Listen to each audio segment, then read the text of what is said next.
แล้วบาทเนาะพี่น้องน้องไม้กันเด้อพ่อแม่พี่น้องมาถ่ายทำถ่าย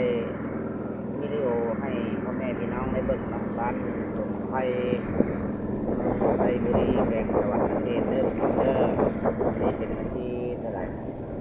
ที่26/7วันนี้วันที่17เนาะได้จังไดก็คอยติดตามช่องมาบริสิทธิ์ดูไซเดอร์ว่าบริสิทธิ์เอาลงช่องไว้หันเอาลงช่องยูทูบไว้หันอย่างคนยังได้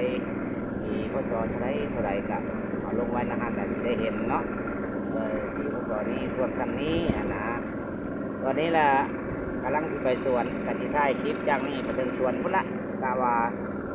ก็ได้ให้พี่น้องเบิ่งติชมเด้อนี่กำลังนั่งเรือจักรไปอยู่เรือจักรเรือหางเงาจังซะ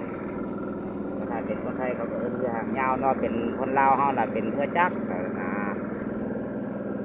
นี่ได้ถ่ายคลิปน้ำท่วมไม่ท่วมหน้าพ่อแม่ประชาชนบ่มีเลยบ่มีเหลือเลยบางเจ้าบ่เหลือจักให้บางเจ้าก็สิเหลืออยู่5 6 7ให้10ให้จังซี่ล่ะมันก็บ่คุ้มกินเนาะน้องเนาะหน้า5 6 10ให้แล้วมาเหลืออยู่10 20ให้นี่มันก็คิดว่าพอได้แต่ข้าวปลูกเนาะจังใดก็ให้ค่อยกดดูแลกดติดตามให้เด้อติดตามช่องให้แน่แล้วก็ให้ทั้งผู้แลอำนาจการปกครองทั้งขันเทิงว่าซั่นซะรัฐบาลดูแลแน่ว่าซั่นซะเป็นไดบางทีก็ห้องคอแล้วทางพี่ห้องคอยังให้ช่วยเหลือแน่เล็กน้อยเนาะเพื่ออุทกภัยน้ำท่วมอยู่บ้านดงไฟเมืองไซบุรีแขวงสวรรณเขตแต่บ้านอื่นก็สิท่วมคือกันนั่นละแต่ทางประเทศทำบ้านเขาเนาะบ้านนี่ก็มาไทยทำบ้านผมก็เองอย่างไรก็เข้าไปเบิ่งในช่องเพลงเด้อเข้าในช่อง YouTube ช่องเพลงบ่าวลินสิงห์หรือไซละเอ็นว่ามีอย่างกระเบาเสียลงไว้อยู่หันเด้อก็เบิ่งนี่เพื่อนี่อันนี้ทีมงานไปทางป้าเนี่ยเอาไปทางป้าทางสวนอันนั้นก็ผู้ขับเรืออยู่ท้ายก็เบ้ากระบินสิงห์ลือไซคือกันเนาะให้ของผู้ข้าเองย้ำมาหันกับเมียเพิ่นเป็นภรรเมียนะอาจจะว่าภรรยาก็ได้ภรรเมียก็ได้เนาะก็พันกับท่านบัวลาแล้วก็มาเนี่ยก็เป็นทีมงานภาษาจ้าเดี๋ยวมื้ออื่นจะเอาไปลายกว่านี้มื้อนี้มันหาคนงานมาได้เนาะนี่ที่เรือไปเรือใหญ่ไปบ้านดงมะไฟเด้อนี่เด้อเดี๋ยวถ่ายไปเรื่อยๆเอาตอนนี้ล่ะหากระฮ้อนตะกี้เนาะเขาสิเอิ้นทรงต้นใหญ่ทรงนาเมทาวันตัวนี้บ่มีแล้วนาเมทาวันน่ะเบิดแล้วพุ่นอย่างนี้มันน้ำท่วมมาแล้วบ่มีน้ำบ่มีดินมีดอนน่ะมีแต่น้ำทางนั้นเลยย่างน้ำไม่เท่าไปวันไปหาตีนน้ำบ่อนที่ว่ามีดินเฮาย่างได้ก็สิประมาณเกือบ2 ลักไปเนาะกิโลกว่าว่าจะคันว่าแบบภาษาไทยกับคันว่าภาษาลาวก็ลักไปอันนี้ก็กิโลไปเป็นภาษาไทยเนาะเนี่ยเข้าป่าแล้วบ้านทางเรือท่านผู้ฟังทางเรือเด้อพี่น้องเด้อนี่แหละพอต้นไม้ไผ่แต่ต้นไม้เต็มอาญะเลย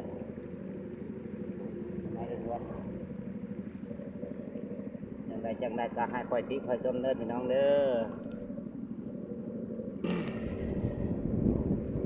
วันที่20อย่างวันนี้วันที่27เนาะวันนี้วันที่27ถ่ายทอดวันที่27 2016ออกไปนี่ก็สิเป็นนาชาวบ้านอีก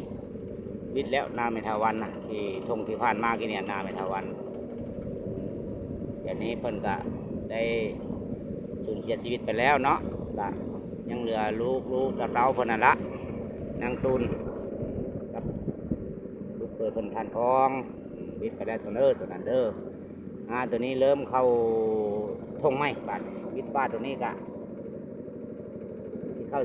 สู้ทงตัวไม้ได้บาดนี่เอาทงหน้าแซงเนาะเอาทงหน้าแซงนี่นะตรงนี้ก็กว้างแห้งท่วมเกือบเบิดยังเหลือนาคนละ5 6ให้จ้ะ จังใดก็สิได้แต่ข้าวปลูกแล้วข้าวปลูกยังเกือบบ่พอเนาะพี่น้องนะในกระช่างมันบ่มีไฟเฮ็ดเนาะมีแต่ฝนฟ้าอากาศธรรมดามาเฮ็ดมาท่วมของพวกเฮาแล้วก็น้ำเทินแน่เล็กๆน้อยๆมันก็เลยผสมประสานกันน้อยหนึงแล้วก็มันก็เลยท่วมว่าซั่นซะก็บ่ได้ติทั้งคันทอกคันเทิงดอกคันเทิงเพิ่นก็มาช่วยเหลืออยู่มื้อนี้คันเทิงเพิ่นก็ช่วยเหลือเนาะช่วยเหลือน้ำผู้เพื่อนละ6 ขวดไข่เพื่อนละ4 หน่วยมีไว้3 ถุงเด้อพี่น้องเด้องานนี้เข้าตรงนาแซงแล้วตัวนี้เป็นตรงนาลุงของเนาะเพิ่นตัวนี้เนาะนาลุงของเด้อเนี่ยตรงนาแซงบ้านหนองไผ่เด้อนี่เด้อแล้วพี่น้องเอ้ยเบิ่งเอานู่นนี่มันมีบ่เข้าพี่น้องว่าคือมีแต่น้ำเนาะมันตรงนาน้ำมันเป็นตรงนาเข้าน้ำมันเบิดเอาเข้าไปแล้วพูดเข้าไปเนาะเดี๋ยวพวกนั้นที่มาให้ไว้ว่าจะว่าได้แต่ข้าวปลูกว่าได้แนวข้าวปลูกข้าวพันธุ์คนเสียให้กับบ่พอดอกข้าวปลูกบางเจ้าเขาก็เอา10 ซอบ5 ซอบ10 ซอบ10 ปลายซอบมันก็เลยสิบ่พอได้4 5 ซอบก็ประมาณนี้บางเจ้าสิบ่ได้เลยผู้ใดหน้ามีทงเดียวหน้าต่ำจบเลยนี่ทางนี้ขึ้นไปพุ่นละหน้าหลวงเด้อทั้งหมดเด้อก่อนพอเห็นหลังคาเขาสีขาวๆอยู่ทั้งหมดหน้าหลวงทีนี้ทงมาแซงบ่มีหยังแล้วบ่เหลือเลยแล้วจังใดก็ให้ช่วยกดติดตามนะกดติดตามช่องบาบรินเดอร์มีหยังกะทิถ่ายลงไว้นั้นให้พี่น้อยพ่อแม่พี่น้องได้เข้าติเข้าชมเข้าเบิ้งอย่าไปลงช่องไว้ลงช่อง YouTube มาแล้วเข้าไปในช่องเพลงบาบรินเลยเห็นดอกทุกอย่างอยู่นั้นเลยบาบรินไปลงไว้อยู่หันเลยช่องเพลงบาบรินสิ่งลือใส่แล้วก็มันสีทั้งเพลงทั้งถ่ายทำทั้งฝึกซ้อมนักห้องใหม่นักห้องยิงใหม่แต่มีอยู่หันเดี๋ยวเบาก็จะไปลงไว้นั้นเสียงสดของนักห้องใหม่เบาก็ลงไว้อยู่หันอันนี้ตรงมาแซงอันนี้ตรงมาแซงนะพี่น้องเด้อยังห้องถึงคัดเดิงนั่นแหละให้มากดให้มาเบิ่งให้มาติดตามแน่จำมันได้ก็ได้ทั้งคันเดิงอำนาจการปกครองทั้งไม่ยกก็ได้ลูกบ้านหลานเมืองแน่จังใดกับพุ่งถึงพ่อแม่นะเนาะพุ่งถึงลูกกับพุ่งถึงพ่อแม่เนาะเอาอาจารย์กวิทย์ตรงมาแซงนะเนาะเอาสำนี้ก่อนเนาะมันขอจบไปก่อนเด้อขอจบไปก่อนเพราะว่ามันค่ายมากอะหลายแล้วเดี๋ยวเอาคลิปนี้เดี๋ยวจะเอาไปลงซองไว้เอาเข้าใจเด้อพ่อแม่พี่น้องเด้อจังใดก็โดยตรงแย่งแข่งปอบกันคนลาวเฮานั่นใจคนลาวขอขอบใจ